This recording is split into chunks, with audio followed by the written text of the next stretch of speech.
হয়, এই মুহূৰ্তত আমি দিব ওলাইছো আজিৰ গুৰুত্বপূৰ্ণ খবৰ। বৰকৈ মনত পৰি আছে অগল্ডি মাজনিশা পুনৰ আৱেগিক হৈ পৰিল গৰিমাই। স্বামীৰ অবিহনে যেন দিশহাৰা হৈ পৰিছে গৰিমাই গাৰ্গ। এই পৰিস্থিতি সহজভাৱে ল'ব পৰা নাই তেওঁ। আৰু কিমান দিন ইয়াৰ মাজতে জুবিনৰ সপোনৰ ছবি ৰৈ ৰৈ বিনালেৰ কামৰ অগ্ৰগতি তদাৰক কৰিছে গৰিমাই।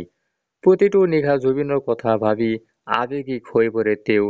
পুনৰ সামাজিক মাধ্যমত এটা আৱেগিক পোষ্ট গৰিমাৰ। প্ৰায় ১.৫ মাহ অতিক্ৰম কৰিলে, কিন্তু আজিও শোকত সিংহমান অসমীয়াই। প্ৰতিটো মুহূৰ্ততে সকলোৱে সুঁৱৰিছে মৰমৰ জুবিনক। কোনেও নোৱাৰে সেই ঠাই পুৰাব, সকলোৱে অপেক্ষা কৰি আছে জুবিন গাৰ্গৰ ন্যায়ৰ। সিফালে ৩১ অক্টোবৰত অসমৰ ছবি গৃহলৈ আহি আছে নতুন অসমীয়া ছবি ৰৈ ৰৈ বিনালে।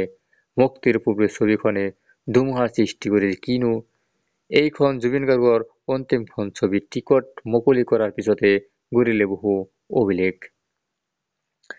স্বামীৰ অবিহনে যেন দিশহাৰা হৈ পৰিছে গৰিমা গাৰ্গ। এই পৰিস্থিতি সহজভাৱে ল'ব পৰা নাই তেওঁ।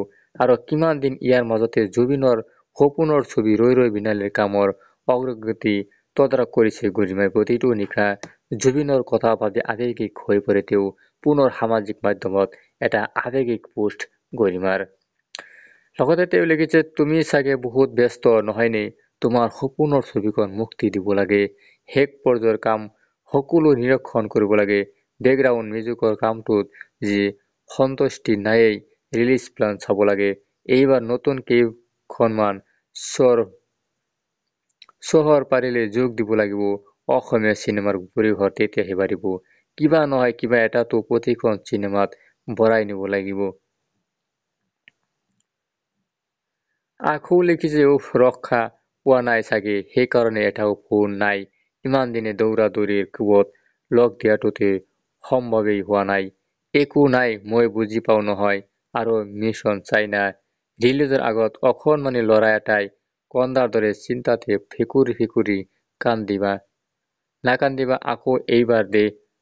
মানুহে আশা কৰাৰ দৰে যদি মই দিব নোৱাৰা কি হ'ব? কিবোৰ যে চিন্তা কৰা তুমি, পোষ্টত গৰিমাৰ উল্লেখ কৰিছে। মই বাৰু সদায়ে আছো বুকুত আলফুলে সাৱটি লৈ শুৱাই দিবলৈ, তথাপি ধুনীয়াকৈ সঁচা মনেৰে কষ্ট কৰি কৰা ভাল কাম এটা এটি ৰাইজে ভাল পাব। কিন্তু ইমান দিন যে পাৰ হৈ গ'ল তোমাক নেদেখাকৈ, মাত এটা নুশুনাকৈ, খবৰ এটা ল'ব নোৱাৰাকৈ, বৰকৈ মনত পৰি আছে অ' গল্ডি। বহুত মিছ কৰিছো তোমাক। এটা মুহূৰ্তত কেনেকৈ পাৰ হৈছে ক'ব নোৱাৰো। একো মই আছো নে নাই নিজেই বুজি পোৱা নাই।